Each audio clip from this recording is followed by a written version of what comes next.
Biografia de Rachel Sent, capítulo 13. Entre os Uauranis. Na madrugada do dia seguinte, Rachel ouviu quando Kimo desceu da rede e disse algumas palavras para Dawa, sua esposa, antes de desaparecer na floresta. Aonde ele vai? Rachel perguntou. Ele vai até a floresta. Ele vai buscar os outros, Dawa respondeu. Rachel ficou na rede por mais alguns minutos até o brilho dourado do sol da manhã infiltrar-se através da imponente Sumaúma e das árvores de pau de ferro em volta da cabana. Ela podia ouvir as meninas mais novas do lado de fora rindo e chapeando na água enquanto enchiam as panelas de barro. Então veio o baixo canto de Jimari quando ela reavivou a fogueira da noite e jogou algumas espigas de milho em cima. Rachel podia ouvir na cabana ao lado a voz alta de Valérie conversando com sua mãe. Mãe, posso brincar na água hoje? Para Rachel, a cena do começo da manhã parecia muito normal, mas tão estranha ao mesmo tempo. Os quichuas que ajudaram a carregar as bagagens haviam decidido partir naquela tarde e antes de partirem, se ocuparam fazendo uma cama estreita de bambu para Rachel. Vários garotos uauranis trotaram rio acima para pescar peixes e as mulheres atravessaram o rio para cavar mandioca em uma antiga clareira de um jardim abandonado. Rachel buscava todas as oportunidades possíveis para praticar suas habilidades no idioma, apesar de descobrir que os outros membros da tribo falavam muito mais rápido do que Dayuma. Enquanto estava sentada em um tronco de madeira balsa, traçando seus longos cabelos, Jimari se sentou ao lado dela. Rachel disse a ela: Dayuma morava na minha casa. Ela é como uma irmãzinha para mim. Agora estamos felizes por estar aqui. Jimari não respondeu. Naquela tarde, enquanto os carregadores quichuas se preparavam para deixar a aldeia e voltar para o mundo lá fora, Rachel se sentou para escrever uma carta aos pais. Sentada em um tronco com uma almofada equilibrada nos joelhos, ela começou. As boas-vindas não poderiam ter sido mais amigáveis. Quem visse, poderia até imaginar que essas garotas morenas eram na verdade debutantes divertidas e que algo assim acontecia todos os dias. Elas são de fato encantadoras. A esposa de Kimo ainda não tem filhos. Jimari tem um bebê gordo e muito querido. Seu nome é Bai. Ele é outro dos filhos de Nankiwi. Rachel parou por um momento e olhou em volta, tentando encontrar as palavras para descrever como se sentia sobre finalmente ter chegado à tribo. Parece a coisa mais natural do mundo para mim estar aqui. Uma coisa para a qual eu sentia que o Senhor estava me guiando havia mais de 5 anos. Orem para que essa situação seja viável e cumpra os propósitos do Senhor. A esposa de Kimo, Dawa, é do grupo dos Uauranis que vive rio abaixo. Embora a situação natural nunca leve de volta para eles, eu oro para que ela seja um dos contatos que os levará a Deus também. O grupo que mora rio abaixo é maior do que este onde estamos. No entanto, eles falam a mesma língua. Quando a carta foi terminada e endereçada, os carregadores quichuas se reuniram para orar e depois desapareceram pela trilha até a floresta. Rachel, Beth e Valérie observaram sua partida. Rachel tinha certeza de que Beth estava pensando a mesma coisa que ela. O rádio era o único contato que tinham com o mundo exterior agora. Pela primeira vez, elas estariam sozinhas entre os Uauranis sem qualquer proteção masculina. Rachel não se permitiu ficar pensando nisto. Embora soubesse que um casal de missionários havia ido até os índios Ambiquara no Brasil alguns anos antes e vivera em paz com eles por 2 anos, até que os índios se voltaram contra eles e golpearam o marido e o bebê até a morte. Para Rachel, tudo ali parecia feliz e acolhedor externamente, mas ela não tinha como saber o que estava passando na cabeça dos Uauranis que rodeavam ela, Beth e Valérie também. Quando ela voltou a se sentar perto do fogo para se aproveitar da proteção esfumaçada que ele oferecia contra os mosquitos, Rachel orou para que, sem levar em consideração o que lhe acontecesse pessoalmente, o evangelho penetrasse no coração da família tribal de Dayuma. Pouco antes do pôr do sol, ouviram-se gritos vindo logo mais acima do rio Tiwaeno. Eles estão chegando! Dayuma exclamou enquanto se levantou com um salto. Vamos lá, Nimo, vamos encontrá-los. O grupo inteiro correu até a margem do rio e olhou para a floresta emaranhada, procurando os primeiros sinais de Kimo e quem quer que estivesse vindo com ele. Logo eles ouviram farfalhar entre os arbustos e de repente um grupo de Wauranis emergiu na praia, do lado do rio. Entre eles estava Akauô, que quando viu Dayuma atravessou o rio mais rápido que pôde. Rachel observou quando Akauô, com o corpo tremendo de emoção, cumprimentou a filha. Akauô estava ansiosa para conhecer Rachel também, e logo Dayuma estava apresentando-as. Você é Nimo, disse Akauô. Você desceu do céu, você deve me chamar de mãe. Rachel sorriu e deu uma longa olhada em sua nova mãe. Ela ficou surpresa por Akauô ser muito mais velha do que ela imaginava. O rosto de Akauô estava desgastado e enrugado, mas um sorriso feliz e aberto estava gravado nos cantos de sua boca. Embora Akauô tenha chegado usando um vestido de algodão sujo e amassado que Dayuma lhe trouxera na primeira visita, ela logo se despiu depois de conhecer Rachel, ficando completamente nua, exceto por alguns pequenos pedaços de joias nativas. No dia seguinte, a irmã mais nova de Dayuma, seu marido e a filhinha se juntaram ao grupo. Dentro de uma semana, cerca de 50 membros da parentela da família de Dayuma haviam se instalado em torno da clareira na floresta ao lado do rio Tiwaeno. A vida logo caiu na rotina na nova aldeia. Todos tinham tarefas a realizar e se ocupavam com elas. Para os homens, muito do seu tempo era ocupado caçando carne na floresta. Rachel logo descobriu que quanto mais homens houvesse, melhor todos comiam. Na maioria das vezes, os homens usavam dardos envenenados disparados por zarabatanas para capturar as presas, que consistiam principalmente em macacos e porcos selvagens, e todos tentavam pegar peixe com lanças nas margens do rio. As crianças também pegavam peixes com as mãos nos riachos, enquanto as mulheres cultivavam mandioca e bananas e juntavam lenha. Rachel ficou surpresa com o banquete que a floresta lhe oferecia. Com frequência, um grupo saía para a floresta em busca de ninhos de abelhas e trazia cuias cheias de mel. Certo dia, Kimo veio correndo até a clareira e anunciou que havia matado um valorizado macaco amunga com sua zarabatana. Mas infelizmente a criatura havia caído no centro oco de uma grande árvore e Kimo precisava de ajuda para pegá-lo. Logo, um grande grupo de pessoas se formou para ajudar Kimo, e Dayuma convidou Rachel para ir junto. Feliz em voz alta, o grupo seguiu Kimo pela floresta até a árvore em questão. Quando chegaram lá, Kimo e vários dos garotos do grupo examinaram a situação e depois começaram a trabalhar. Primeiro, eles derrubaram várias árvores menores para limpar um local para que a árvore maior caísse. Então, eles começaram a despedaçar o tronco da árvore grande com seus facões. Logo a árvore caiu no chão, para o deleite de todos. Kimo correu até ela e pegou a carcaça do macaco que ele havia matado. Então ele descobriu um bônus adicional. No fundo do tronco oco havia 2 porcos espinhos escondidos. Já que eles estavam baixo demais para que alguém conseguisse alcançá-los, um fogo foi aceso para tentar espantá-los com fumaça. Enquanto a tentativa era feita, os Wauranis tagarelavam e riam entre si. Rachel ficou maravilhada com o quão felizes e contentes eles pareciam, e como todos trabalhavam juntos para recuperar o macaco morto e tentar pegar os porcos espinhos. Era difícil para ela imaginar naquele momento que aquela era uma tribo de pessoas que podia se virar implacavelmente com suas lanças uns contra os outros. Quando, apesar da fumaça, os porcos espinhos se recusaram a sair do tronco da árvore, foi decidido que deveriam deixá-los lá e voltar para a aldeia. Afinal, as pessoas tinham um macaco amunga e comeriam muito bem.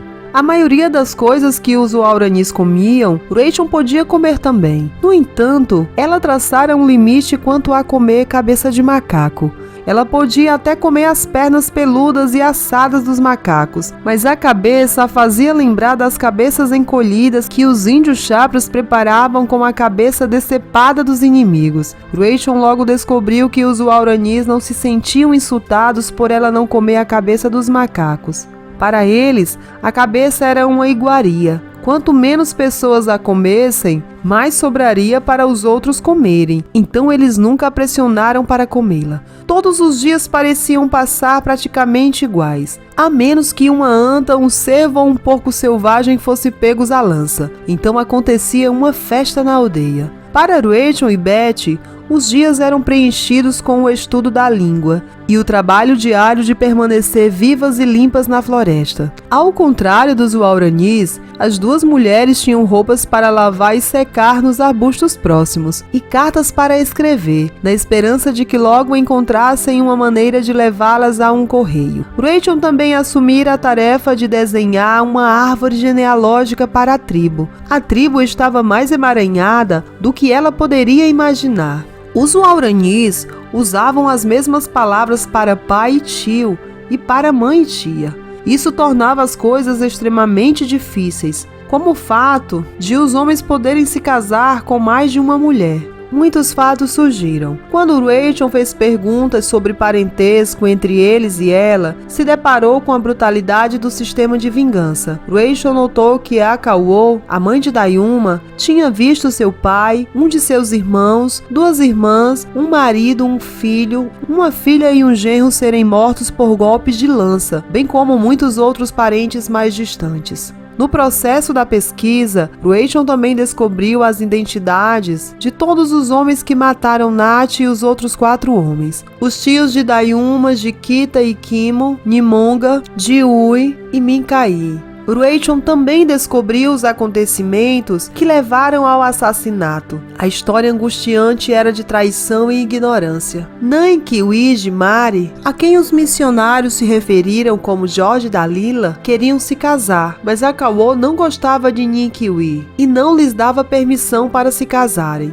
Isso perturbou Jimari, que disse à mãe que se ela não mudasse de ideia sobre o casamento, fugiria para os coades, que haviam lhe jogado presentes da abelha de madeira no céu e que agora estavam acampados no Curarai. No entanto, Akauo apenas riu da filha e, furiosa, Jimari partiu para a floresta. Nankiwi logo partiu atrás dela. Contudo, na cultura Waurani, é visto como ruim que um homem e uma mulher solteiros fiquem sozinhos juntos. Então Mintanka, a tia de Dayuma e Jimari, os seguiu. Os 3 chegaram juntos até onde estavam os 5 missionários, que revelaram ser um grupo de pessoas estranhas, mas não perigosas. Repetidamente, Jimari pediu aos coades que a levassem na abelha para visitar sua irmã Dayuma, mas os coades não a entendiam. E então, no final da tarde, a abelha de madeira voou sem Jimari. Mais uma vez, Jimari se enfureceu e Nankiwi a seguiu. Só que Mintanka decidiu ficar com os coades para passar a noite. De manhã ela raciocinou. Talvez os coades a levassem na abelha de madeira para ver a sobrinha Dayuma. Mas quando ela acordou de manhã, a abelha não estava na praia. Então ela também foi embora. De volta à aldeia na manhã seguinte, Nankiwi inventou mentiras sobre os coades para encobrir o fato de que ele ficara sozinho com Jimari durante toda uma noite. Ele disse aos moradores da aldeia que os coades atacaram os 3 e queriam matá-los para comê-los. Então eles e Jimari correram na mesma direção, mas Mintanka correu em outra direção. Os 3 se separaram e Nankiwi e Jimari foram obrigados a passar a noite juntos. No entanto, esse ponto não era importante, enfatizou Nankiwi. O importante era que um grupo de coades perigosos invadira seu território com a intenção de prejudicá-los, como todos os outros coades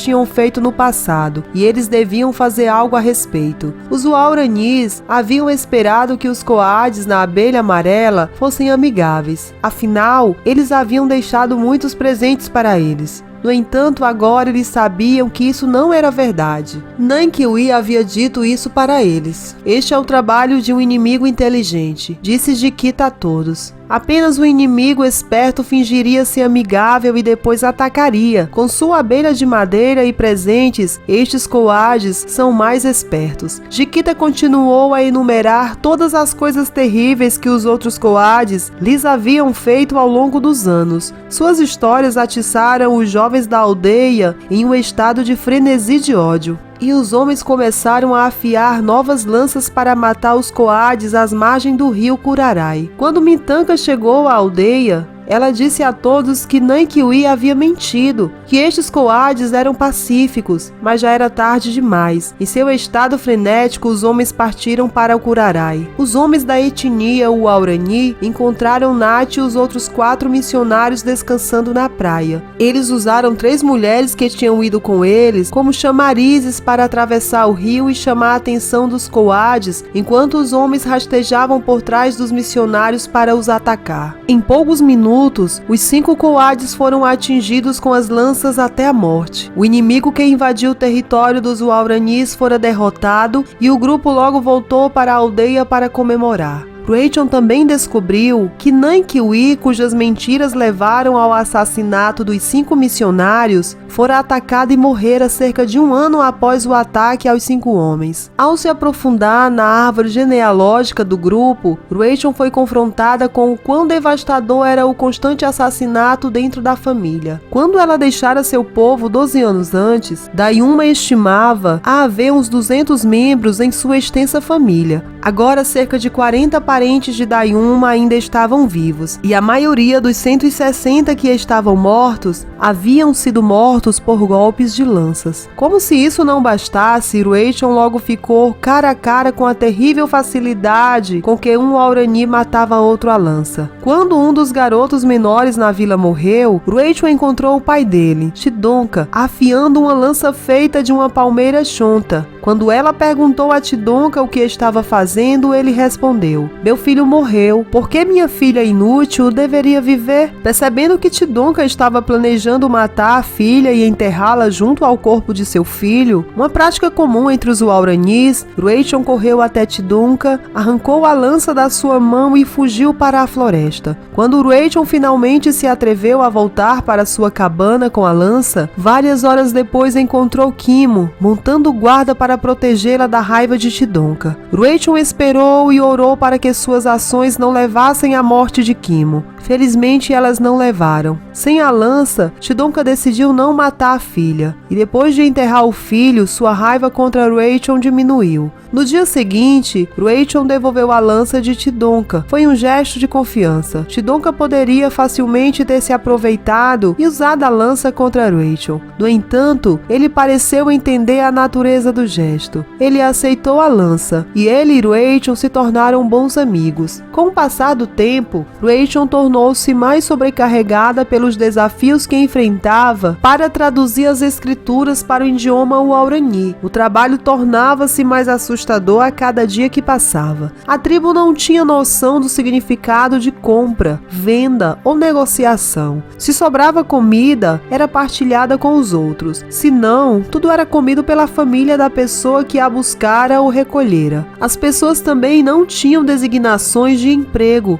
como pescador, professor, agricultor, coletor de impostos, fabricante de tendas ou artesão. Para introduzir tais palavras, Ruechon teve que explicar um mundo totalmente diferente para eles. Ruechon batalhou com algumas decisões sobre como dar nome às coisas. Ela tentava manter as palavras tão simples quanto podia, mas era impossível. Como a tribo não tinha palavras para papel ou pão, eles usavam a mesma palavra, ninho de vespa. Já que o ninho de vespa se parecia um pouco com os dois. A palavra para papel moeda tornou-se então ninho de vespa, que é dado ou recebido. Além disso, havia a questão do que foi dado ou recebido nas histórias da Bíblia, isso sem mencionar que além de Dayuma, ninguém jamais havia visto um burro, uma ovelha ou um cavalo. E tentar explicar a diferença entre esses animais era especialmente frustrante para Ruechon. Às vezes, ela se perguntava se alguma vez ela conseguiria produzir uma tradução final do Novo Testamento.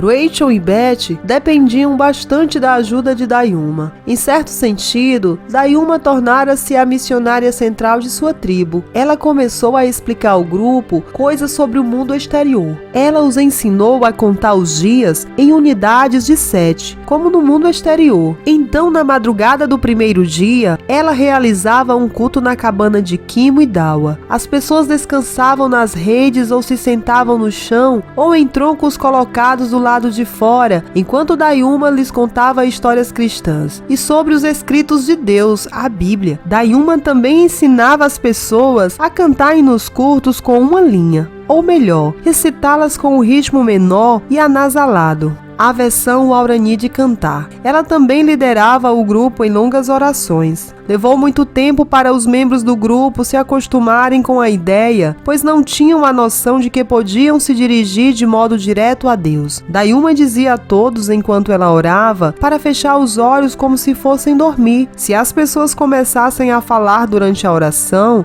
Dayuma interrompia a si mesma e, em termos inequívocos, dizia àqueles que estavam falando para ficarem quietos. Ruechon observava o rosto dos Guaranis enquanto Dayuma falava com eles sobre Deus. A princípio, as pessoas pareciam não demonstrar nenhuma emoção ou interesse pelo que era dito. Entretanto, com o passar das semanas, Ruechon começou a ver algumas pessoas se tornarem mais interessadas e engajadas. Entre quem parecia estar ouvindo com mais atenção, estava Jiquita, Kimo e Dawa. Enquanto Ruechon continuava o trabalho de tradução, avanços conceituais em sua compreensão de como o povo Guarani pensava, muitas vezes ocorriam das formas mais improváveis. Um dia, Akauô perguntou a Ruechon: Deus fica em sua rede lá em cima no céu? Ruechon pensou por um minuto e perguntou a si mesma. Era uma interpretação tão boa quanto qualquer outra que ela pudesse fazer, e era uma interpretação que ela sabia que os Guaranis seriam capazes de entender. Ruechon e Betty estavam na floresta havia 2 meses e meio, quando decidiram descansar das duras realidades da vida na floresta e uma da outra.